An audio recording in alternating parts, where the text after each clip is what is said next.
Hello दोस्तों, मेरे YouTube channel में आप लोगों का स्वागत है। दोस्तों, आज हम अपने वीडियो में आप लोगों को बताएंगे कि हमारे जीवन में हमारा क्या कर्तव्य है। दोस्तों, सबसे पहला हमारा जन्म एक बेटी के रूप में होता है। दूसरा जो हमारा जन्म होता है वह एक बहू के रूप में होता है। और तीसरा जो जन्म होता है वह होता है एक माँ के रूप में। दोस्तों, जब हम अपने माँ बाप के घर होते हैं तो हमारे कंधों पर एक ही कुल की जिम्मेदारियाँ होती हैं।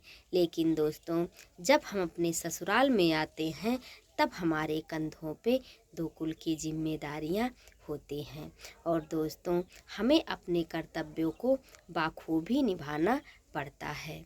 दोस्तों, एक औरत चाहे तो घर बन सकता है और एक औरत चाहे तो घर बिगड़ सकता है। दोस्तों, किसी भी घर के अगर मर्द बिगड़ जाते हैं तो औरत घर संभाल लेती है। लेकिन दोस्तों, अगर घर की औरत बिगड़ गई तो मर्द कभी भी घर संभाल नहीं सकते हैं। इसलिए दोस्तों, हमें हमेशा समझदारी से ही काम लेना चाहिए। दोस्तों, हमें अपने घर को बहुत ही अच्छी तरीके से चलाना चाहिए। दोस्तों, हम औरतों को का कर्तव्य बहुत ही बड़ा होता है। इसलिए हम औरतों को हमेशा माँ लक्ष्मी की उपमा दी गई है। दोस्तों, हमें हमेशा अपने कर्तव्यों का पालन करते हुए अपने कुल का भी मान बढ़ाना चाहिए। दोस्तों, लोग कहते हैं कि अगर मर्द बाहर से थोड़ा भी कमा कर लाते हैं और औरत घर में उसे संभालती हैं तो घर स्वर्ग बन जाता है।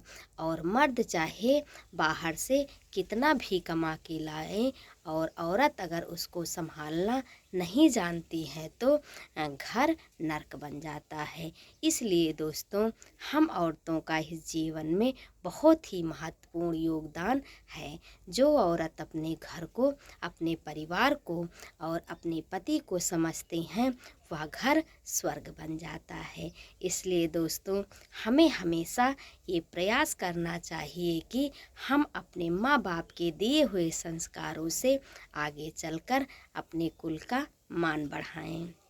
दोस्तों, हम औरतों को हमेशा अपने नियमों और धर्मों का पालन करना चाहिए। दोस्तों, हमें ऐसा कार्य करना चाहिए कि हमारा कुल हमेशा अमर रहे। दोस्तों, हम जहाँ भी जाएं हमारी प्रशंसा हो। दोस्तों, कभी भी औरत को ये नहीं समझना चाहिए कि जो होगा वह देखा जाएगा। दोस्तों, जब हमारी निंदा होती है तो हमारे घर से निकलकर हमारे समाज तक हो जाती है। दोस्तों, जब एक मर्द की निंदा होती है तो वो घर तक ही रह जाती है। लेकिन जब हम औरतों की निंदा होती है तो वो पूरे समाज को गंदा कर देती है। इसलिए दोस्तों, हमें हमेशा सतर्क रहना चाहिए और अपने घर को बहुत ही अच्छी तरीके से चलाना चाहिए। दोस्तों, पत्नी को हमेशा पति का बहुत ही अच्छी तरीके से सम्मान करना चाहिए। अपने सास ससुर को अपनी जगह रख के उसका मान बढ़ाना चाहिए। और दोस्तों, जब हम एक माँ होते हैं तो बच्चों का अच्छी तरीक़ा से देख रेख करना चाहिए। दोस्तों, उन्हें ऐसा संस्कार दीजिए कि वो जब दूसरी जगह जाएं तो आपका मान बढ़े। तो दोस्तों, ये हो गया हमारा अपना कर्तव्य। दोस्तों, अगर हाँ आप लोगों को मेरी ये बातें अच्छी लगी हो तो प्लीज़ मेरे चैनल को लाइक शेयर और सब्सक्राइब करें। धन्यवाद।